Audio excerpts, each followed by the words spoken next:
Hello, welcome to Talking to Games. Just finished Silkeborg 2, West Ham United 3. 3 points and 3 goals and a victory for the Hammers in Denmark this evening. We're here to discuss the highlights, and there's many of them to get through. 6 goals all in all, and just one of them was chucked out. Anyway, Gonzo, it took 5 minutes for them to take the lead.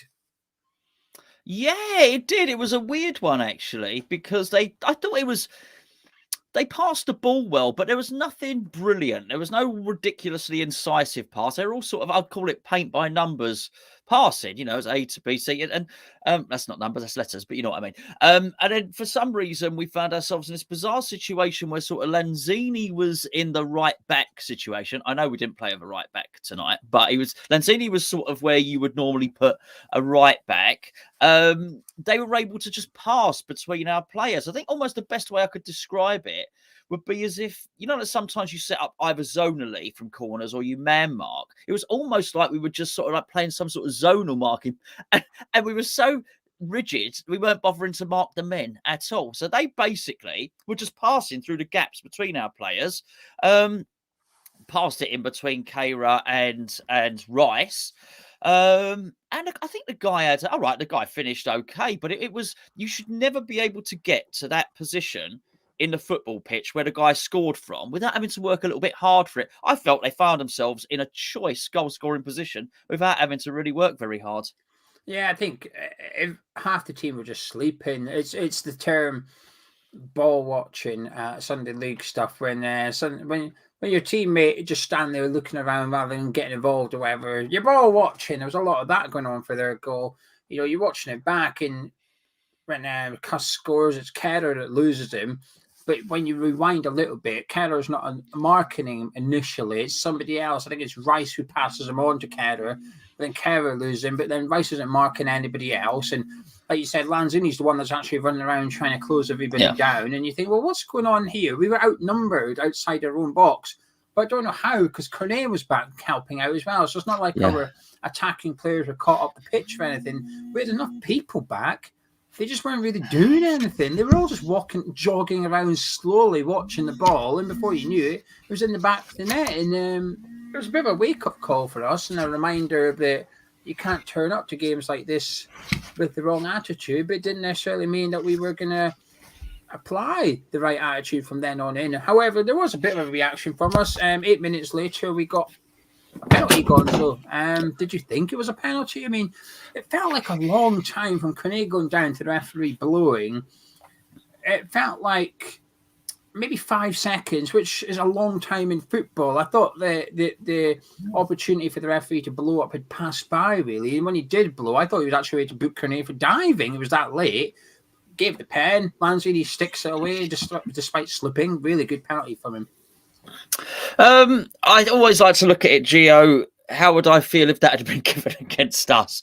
And I've got to say, I wouldn't be happy about it at all. Technically, I think it probably was a penalty, but I think we can label that as a really soft penalty. I would hate that given against us. Did he push him? Yes, I guess he did. Could Cornet have stayed on his feet? I guess he probably could have done, really. So it was anyway. It wasn't going to be the worst decision we saw. Can I just say about the referee and the linesman and the team? I thought they were, and I mean, I thought they were awful, and I thought equally bad for both teams. By the way, I thought there was stuff that was that went in our favour, like that penalty, but I've also stuff that went against us as well. I thought there was. They just seemed like they were out of their depth as a basically as an officiating team, really. Technically, yes, it was a penalty. I think we were pretty bloody lucky to get it, though. A lot of referees wouldn't have given that. Yeah, I agree with you. It's one of them. If it went against me, I wouldn't be very happy. We made it 2-1 on the 25th minute, Phil Gonzo. How can we describe this from Scamacca? An absolute just belter, just pure power. I've got a few. I've got Humdinger. I've got Rippenschnorten, and I've got Howitzer. Rocket, if you like. If you just my goodness. Flynn Downs said he enjoyed training with Scamacca.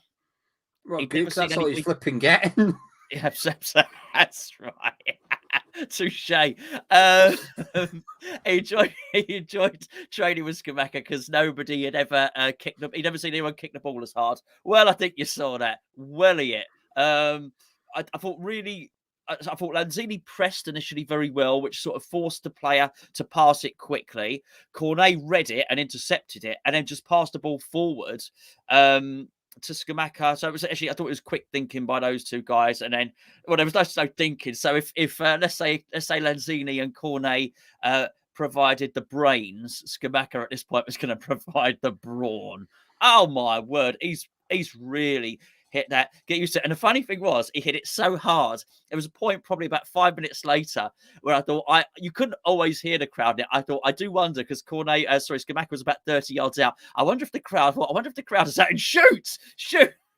You probably, after you see how hard he can kick it, you probably just think, just shoot at the goal. I thought it was a really satisfying strike to watch. I thought our high press was quite effective at times. I think at times they did well. There was one or two occasions they managed to break our press, and it caused us bother. They switched the ball quickly, and then they started breaking in numbers. But that was one of the times where it did work in our benefit. Like you said, Kearney, he gets an assist, but he doesn't really do much. He just plays it to Scamacca's feet 20 yards out. But, touch, bang, just gets on target. It goes in when you hit it that powerful. And then the biggest talking point of the game, really. I mean, first of all, possibly shouldn't have even been a corner in the first place, but a corner was awarded. Ball comes in, and it looked like a fair goal. I still can't believe the referee's giving this a free kick for West Ham. Geo, that was a goal. That is one of the weakest. I'm looking. There's no foul there. If anything, I think I wouldn't even say. It's not even like I could say Areola ran into him and fell over. He sort of walked into him. I don't know how Areola has gone onto the ground. And I've got to say this because, and it's only right to say this because later on this season, I've already said it this season, somebody on the opposition will fall over against us, right? And I'll say that's a little bit embarrassing. He never should have gone over then. That was embarrassing. I've got to, come on, mate, get up. Do you know what I mean? Anyway, but I've got to say, so I do think it was a goal. I've got to say that I think that officiating team were awful. They got that wrong. But also, we were through on goal on 2 occasions, and they blew up for offside. There was no offside.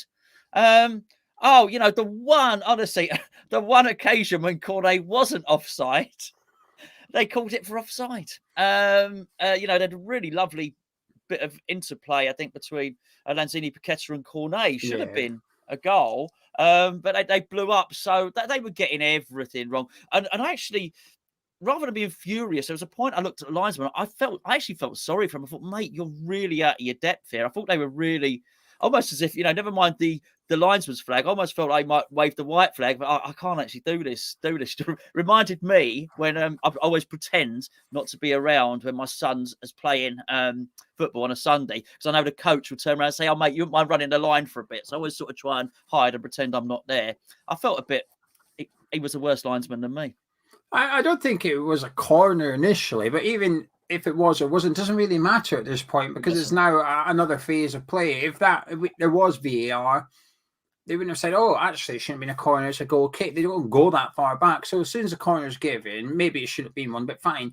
But you switch on then. But our defending for that was appalling. And Areola did this 2 weeks ago, or it was maybe last week actually against FCSB, where he came out and ran into our defence and tried to punch the ball and didn't get near it. It's the second week in a row now he's done that, where he's come out, he's just not strong enough, doesn't get anywhere near it.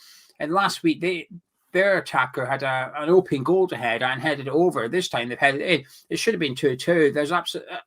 I was looking for a foul. When it got given, I thought, okay, there's obviously ref seen something, and he's insinuating there's a push. And I'm looking, I'm thinking, the only player I can see that gets a hand is Creswell. But the guy doesn't even push him. He just puts 2 hands on his back, and Creswell's nowhere near the ball anyway. So I was genuinely trying to find why the referee disallowed it. Can't see anything. That was a bizarre decision. I mean, we'll take it. We've got off with that. But we have massively got off with that. And Silkeborg can really consider themselves robbed there. We then go on to make it 3-1 just 5 minutes before half-time. Gonzo, Craig Dawson.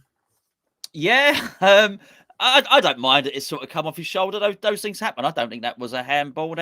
He was saying on the commentary, oh, maybe with VAR they might have given that a handball. I don't think so. Well, it counts now. They tend to take the sleeve, really, anything above the sleeve. Yeah, and it was above. It was above the sleeve. It was a good shoulder in that sense.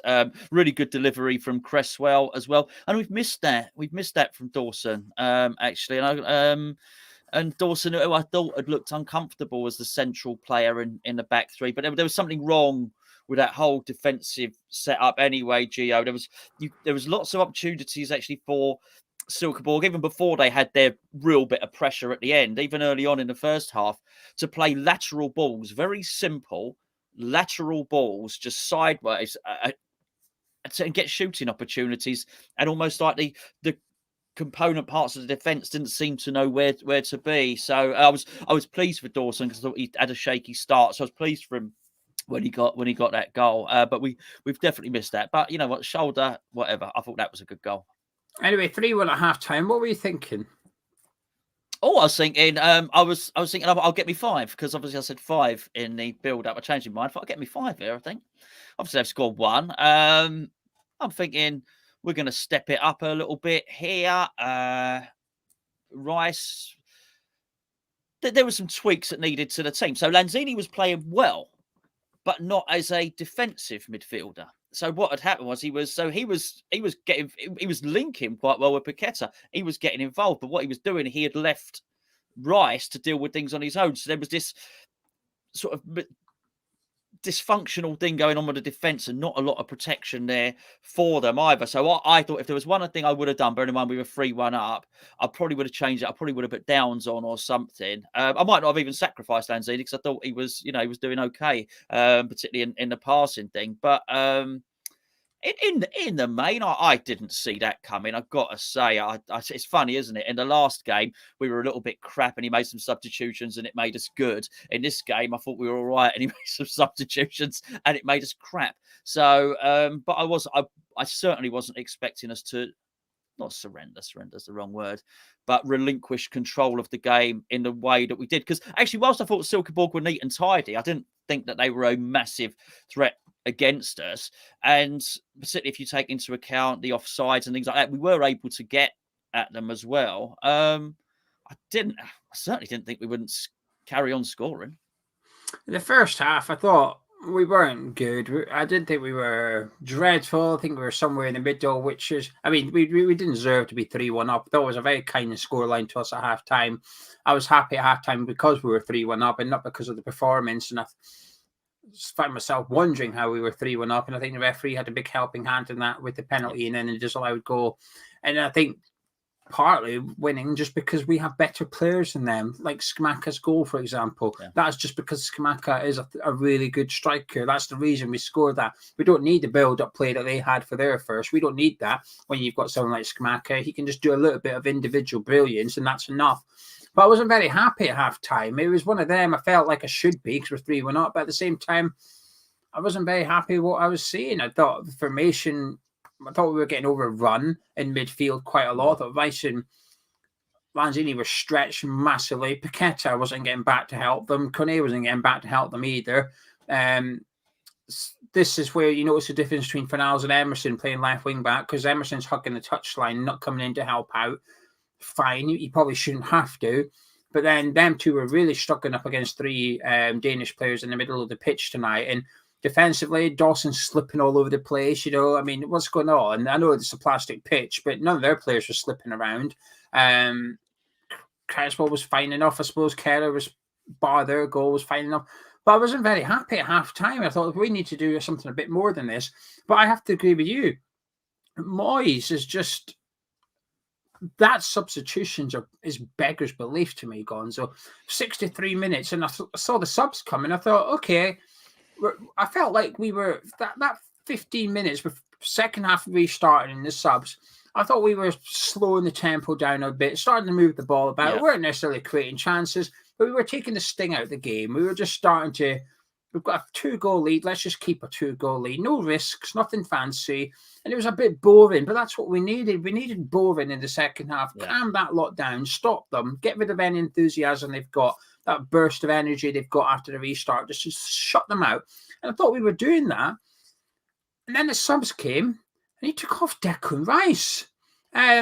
Rice looked fuming to go off, and I understand why. Probably because A, he wants to play, but also B, he's probably thinking, Gaffer, there's only 2 goals in this. They get one, they're right back in this. What are you taking me off for? I mean, that substitutions were awful, like really bad. I don't understand why he's done it.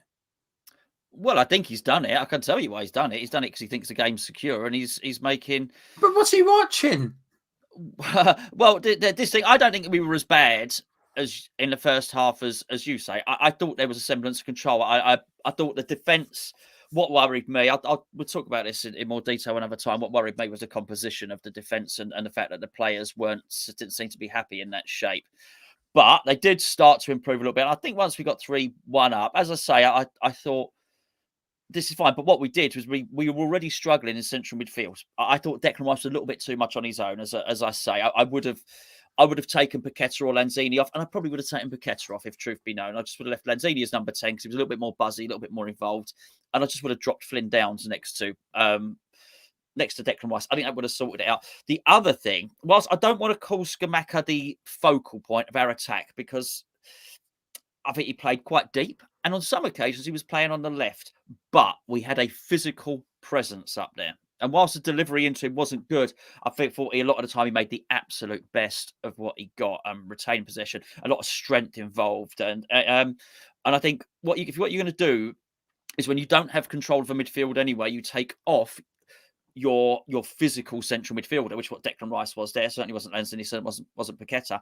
You're going to take off the physicality there, and you're going to remove your physicality from the front line, which is what he did. Because by the end of it, you had a tired Cornet, you had Ben Rama, and you had Jared Bowen as basically a front line, as sort of dovetailing positions and whatnot. No physicality with them, and we removed that physical aspect. And so immediately you had a team who were quite comfortable passing it around. We weren't able to force any sort of aggression on them at all, and that's what I found weird, and particularly for David Moyes, and because whilst Thomas Souček is a strong player, he's not dynamic, and you've got to be snappy. He's not a snappy player, and I felt we lost our snap the moment he made those substitutions. Yeah, I think the Scamacca one as well. I agree with you. We lost that physical presence up front, holding the ball up. And I thought Scamacca was working hard off the ball tonight as well, trying to win it back, and he's drifted out to the left quite a lot for whatever reason. I've seen him wide tonight more than I have in any other game for us, probably combined actually. Saw him wide tonight more than his previous appearances put together. But taking Rice off was just bonkers to me. Now, if you were going to take Rice off and put Downs on, I sort of get it, you're retaining possession. But to put Souček on, what do we need at 3-1 up? We need to keep the ball. We need to be risk adverse, just to help the defence out. So we bring on a centre midfielder whose weakness is retaining possession. It made no sense. And put next to Lanzini as well. I thought it was just wild, to be honest with you. I thought, I couldn't understand it at all. And after 5 minutes, after 10 minutes, I thought, we've lost this now. They're right on us. The Rice came off, momentum to Silkeborg. And I thought, you've got Finals on there and you've got Downs on there. Do another change. You've got 5. You've used 3. You've still got 2 left. Do another one. Counteract you. You've made a fuck up. Now, fix it quick. You're 5-10 minutes in. You've clearly made an error. Fix it. Get Kone, who's looking. I thought he was terrible in the second half. Kone, get him off and put Finals on, drop Finals in there, and just shore up the middle of the pitch.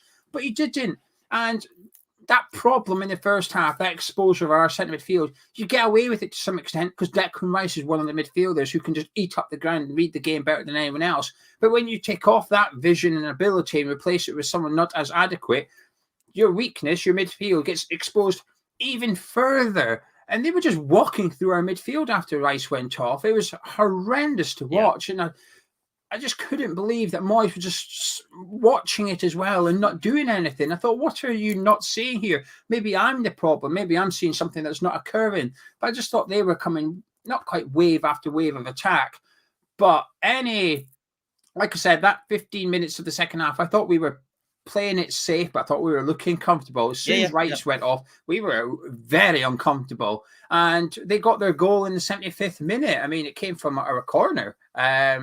or I think it came from a corner. We certainly had loads of players up for it. It was. I think it was our corner. Yeah. Jared Bowen ended up losing the ball, and then Lanzini tried to kill him, missed him, ran back, tried to kick him, and missed him again. Areola padded it into the 18-yarder, and in the back of the goal it went. Yeah, I thought it was an indulgent dribble from Bowen, actually. And I like Bowen. I like everyone. I like Bowen. I like Lanzini. I like all of them, But it was an indulgent dribble. You've got to have and we should know this. This is not anything overly tactical, because we've been playing this way since Moyes has been at the club, and that is, we go for it at corners. We go for it. In many respects, there's been times under Moyes' reign when it's our best mode of attacking. So the players should know this. When we go up, the defenders go up. We've got big defenders. They go up. And that means, basically, the makeshift defence was Lanzini and Soufal. So the instruction has to be, look, I'd rather not have those two as our defenders, so make sure the ball doesn't come back quickly. All right, fine. Let's if we get it, let's recycle it, and let's allow Dawson, Kayra, whoever else to run back. Particularly when you've got, you've got Cresswell taking the corners as well. So that was an indulgent dribble, and actually he could have just played it. He could have just played it back. Could have instantly played it back into midfield, and then we could have gone again. Lanzini probably would have sprayed it wide. The centre backs would have run back, and we would have had, killed the ball on the wing or had another attack. So I did think it was really indulgent. I wasn't entirely sure what Bowen's position was. I sort of understood why you'd play him on the left, which is what he did, because to keep Cornet sort of in the position that he'd started with. I sort of got it.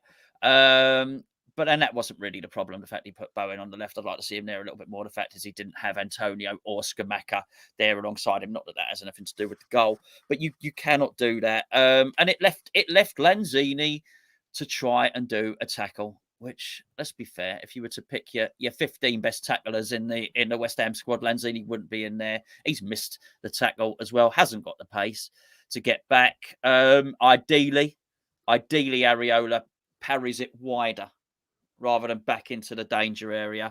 I understand why he couldn't catch it. It was very, I don't know how well you could see on the telly. It was very wet there, to be fair. But push it wide. I think that's people that coach goalkeeping, they would say that as well. That's one of the instructions. That's one of the sort of basics of goalkeeping. Don't push the ball back into the danger area. A totally avoidable goal. Yeah, to be fair to Lanzini, I don't think he's trying to tackle the player. I think he's trying to wipe him out, and he almost does. I mean, fair play to the Danish player, whoever it was that went on to have the initial shot. He jumped over Lanzini, he stayed on his feet, got to edge 18-yarder, and Lanzini had another swipe at him. I don't know if Lanzini missed him and kicked the ground or something, because Lanzini certainly went stumbling and falling over, but yet he stayed on his feet a second time and had the shot. A very honest play by their player anyway. I mean, a free kick inside their own half's not going to do much. Yeah. Lanzini will be able to book him, but they don't get much for that. So fair play to him.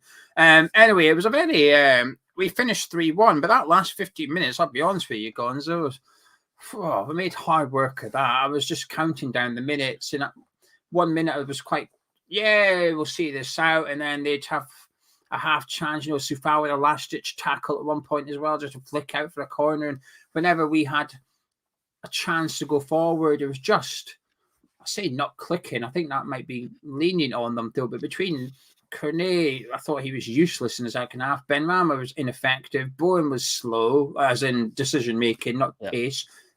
But between the three of them, I thought their link-up play was hard to watch, actually. It was almost like they never met each other or something. One player would make a run, the player with the ball wouldn't play it to him. Cornet's offside goal, I know Cornet gets a lot of stick for being offside a lot, but I'm forever going to defend Cornet for being offside for these things, because the run's perfect. Bowen takes about 4 touches.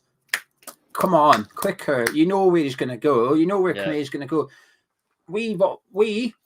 Me, you, everyone in the live chat right now knows Cornet keeps on running behind the defence. So as soon as you get the ball, you should almost be looking, where is Cornet? You know where he's going. He's going in the space behind the defence.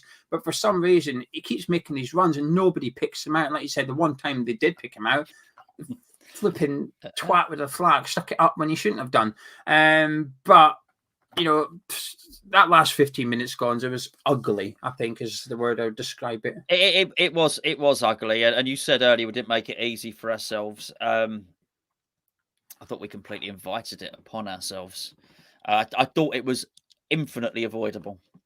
They're not a very good team, Gio. They're not a very good team. They're really not. And I said to my old man's here, I said to him, I shudder to think.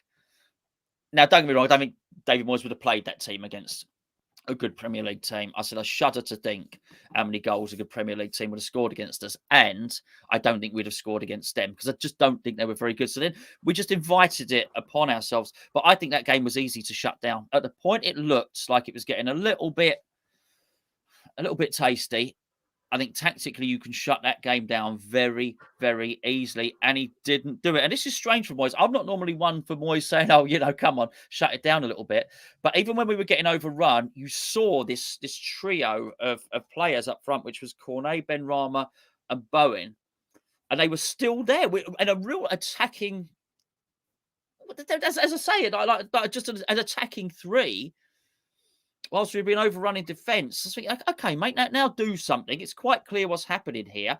They're all, in that sense, in the way they were playing, all playing very similar, actually. There's no blend. There was no variety between the three of them anyway. So the ball was just coming back. You're absolutely right. Time and time again, the ball was being released late. And it wasn't, sometimes it was Benrahma releasing the ball late. Sometimes it was Bowen. For now, I was right at the death as well. Benrahma made a run. You could see the run. Benrahma's 5 yards behind their defence making the run. And then he went behind it. And just as he went behind it, Fornals almost went to pass and went, oh, but you're offside. Yeah, because you've taken 4 touches instead of just 2. Give it. Yeah. That was my biggest frustration tonight. Well, this is not the biggest one, but one of my frustrations is we've got a lot of creative players on the pitch. I mean, that front three is creative. Cornet, Benrahma, Bowen. Come on, there should be goals in there. There should be chances created, but there isn't any because they're all just slow. Like they're taking far too much touches, far too much time, and then when they do see the opportunity, it's gone. They're offside or they're being marked up or defenders in front of their face and stuff, and you almost just want to run up behind them with a big what? Hooter thing. Pass the ball quicker. Come on. I think they call it a horn.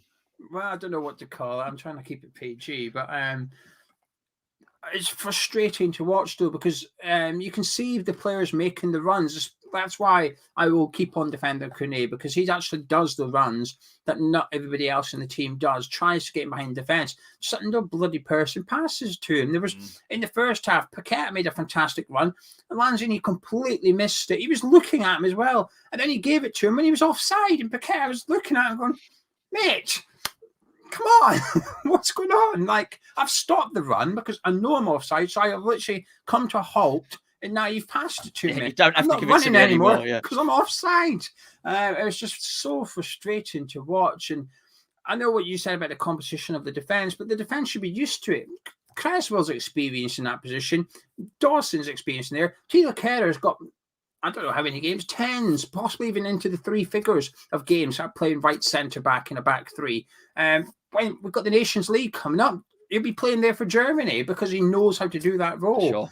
Arguably, it is his best position. But tonight was not good. It just was not good. Now, we could sit here and talk all night. I'm cautious that we don't want to do that. So give us a couple of individual performers. I know we've already discussed most of them, but just grab a couple, will you? Okay, let me just touch on Cresswell there. I thought Cresswell actually did look like the person that was used to playing in that formation. Let me just say that. And obviously, he did get an assist, good assist for the goal as well. So I don't have massive problems with him in this game. I don't think it was that bad up until the point it became that bad, if you know what I mean. Cornet by the end, Cornet was knackered. He looked like a player that's not been playing 90 minutes. Up until that point, I thought he played well, Gio. He was one of the players I was enjoying watching, actually. I thought when Declan Rice was on the pitch, it was okay to let Lanzini go and join Paqueta. I thought he had it sort of sorted. It wasn't ideal, but I did think, as I said, the defence did look like, you said about the forwards, I thought the defence looked like strangers. That was a major concern. It still sort of worries me that we have a 6'5" striker and waited all game for a ball to be crossed onto his head. It doesn't just lack the accuracy to do so. Well, basically, Soufal lacks the accuracy to do it. Emerson sort of cuts inside quite a lot, so he's never really there to put the cross over. So you said about Fornals, Emerson does cut inside, but Emerson cuts inside when we're attacking, rather than to join, to sort of help out defensively and boost the numbers in central midfield there. Players. I thought I was not impressed with Areola tonight. Has to be said. Really important save near the end, though. Geo, really important save near the end. And I've got to say, even though I wasn't overly impressed with Soufal, I thought Soufal had a pretty stinky game. He saved us at the end, stopped that being 3-3. So respect to him there. Are we doing man of the match now? Is that what you want? In a second. I think Scamacca going off was massive for us. I think when he went off, Cornet turned crap. I don't know if it was a fatigue thing or it was just a link-up play thing or something like that. I thought the last 15 minutes before Cornet went off, I thought he was struggling. Lazy passes from Cornet is maybe how I would describe it. There was a couple where he got the ball and it looked like he didn't have it in him to run. So it's like, I'm just going to get rid of it. And boof, there you go. I mean, one of them ended up at Emerson in the far corner and it turned out to be quite good. But I'm trying to think of anything I can say about individuals that we not really covered already. Paqueta, I guess, I'll pick him, not really discussed him too much. Some nice glimpses, I think. The bit leading up to the corner that Dawson scored, fantastic. That 30 seconds, champagne football, one-touch football, little flick from Paqueta. Yeah. There you go, Emerson, have a shot. Good save, tips it round the post, get the goal, 3-1 off. I'm thinking now I can see more of that little flicky stuff that I just saw. We're 3-1 up now, but it never came. It was frustrating. Shackled tonight, I think Paqueta was. He was sort of in no man's land. He should be in that area of the pitch he was in, on paper, just behind Scamacca, behind their midfield. Between the lines, should be a privilege to play in there as an attacking midfielder. That's where you want to be. And I felt like he had that privilege for the first half an hour anyway. I think as the first half went on, you got a little bit deeper and deeper to help out Dawson Lanzini. And rightly so, we were being overrun. But I didn't really feel like he did enough to justify it. And I think Moyes has got a few hard decisions to make for the lineup against Everton. And one of them being Paqueta. Do you play him or do you not play him? Because going by tonight, like I said, glimpses of stardust, if you like. But there was also glimpses of laziness and this ain't for me kind of thing. I'm not going to get in and get stuck in kind of thing. So an indifferent performance from him. But I'm not judging him yet. I'm just judging him on the game, which is average, I guess. Any final words from yourself about the game? And now, can I get your hand with the match, please? Yeah, look, the win... I try and keep an eye on the chat when you're doing this. Hard when you're doing a review. One of the first comments that we won. Yeah, you know what we did, and we're quite right. And 6 points, and that's the main thing. But you can't sit and do this video and not discuss the manner of the win. And it very nearly wasn't a win. We were hanging on. It shouldn't have been a win with our fingernails. We really were. We were hanging on with our fingernails there against a team that we just spent 180 million and we already had good players before that. We should not be hanging on against a team like that. Listen, I've not heard what the excuses would be. I don't want to hear about the pitch and all the rest of it and the weather. I'm not really interested, to be perfectly honest with you. But we did win, and I don't think we played all game badly. I really didn't. But look, if you follow myself and Geo when we do our player ratings, you'll know that we very recently, in the last game, actually, we credited David Moyes with changing the game and being tactically astute and all the rest of it. And so we will credit him when he does well. I do think this one was on Moyes. The way the game deteriorated was down to his substitutions and the way he was tactically analysing it. As I say, I think that was an easy game to shut that team down. And because it finished so badly, I found myself looking at it thinking, who didn't make a mistake during that game? Do you know what I mean? Because bloody hell, low standards for your hammer of the match tonight. Well, before you give yours, well, you think we got off with it tonight. Moyes got off with it tonight. And the reason I think we are coming across as quite negative tonight is because this isn't a one-off. If we'd been playing well in the league and so on, and this was a bit of a slip-up, you say, whoa, got away with that one, didn't we, Moisey? Can't wait for Sunday, let's go. But I think it's because what we've seen tonight is what we've been seeing all season, thus far, which is another change in formation. Still not really convincing with this new look formation that Moyes seems insistent on making work. And while the players are technically in their correct positions, you do feel like they're shoehorned a little bit as well. It's sort of like that's the defence Moyes wants to play with, but the other side of the pitch, the offensive side, he doesn't really know what to do. Where do you play Paqueta in this formation? It's difficult because you can't put him in the number 10 role because it leaves midfield exposed, but you can't drop him back because then you're shackling what should be your most creative player. So it's almost like he needs an additional attacker on the pitch in his lineup. He can't get it without sacrificing something from the defence. And I think he's got a bit of a problem with this formation, actually. I'm not convinced that this formation is working, really. I mean, we should be not walking over this team. We should be comfortably winning in these games. You see other clubs that are sort of come up against sort of lesser sides but enthusiastic, and they get the job done with little to worry about. Crikey, we've got off with it. We've had to rely on a referee making an absolute balls up to come away with the 3 points tonight. And the substitution from Moyes was incredibly bad. It made no sense at the time. And then when it was proven it was making no sense, he still did nothing about it. And then the question is, where the hell is Flynn Downs? Continues, because he should have started. And then he should have come on, but he didn't. Yeah. Has he got a really dodgy leg? We don't know about that. He can't play on is he allergic to plastic or something? Like what? Where is Flynn Downs? So the question rumbles on a little bit with that one. So have you got your hammer of the match now? Yeah. No, I had my hammer of the match anyway. I was just saying what sort of assess it. And there's one player that I thought did really well tonight, and that was Scamacca. And I thought I thought you were going to say Creswell. No, Cresswell did fine. Cresswell didn't make a mistake. There weren't many that didn't make a mistake, but Cresswell certainly didn't make a mistake. No, yes, Scamacca for me, because not only did he not make a mistake, I thought he actually excelled, and I thought the more the game went on, he scored a goal. Goal was great. Enjoyed the goal. No problem at all. I thought he initially, I don't know about heat maps and the rest of it. I reckon if you look at the first half hour of that game, his heat map, a lot was on the left, right? He was clearly asked to play a bit on the left. Not his position as well, and I felt a little bit sorry for him, but he still managed to impact the game.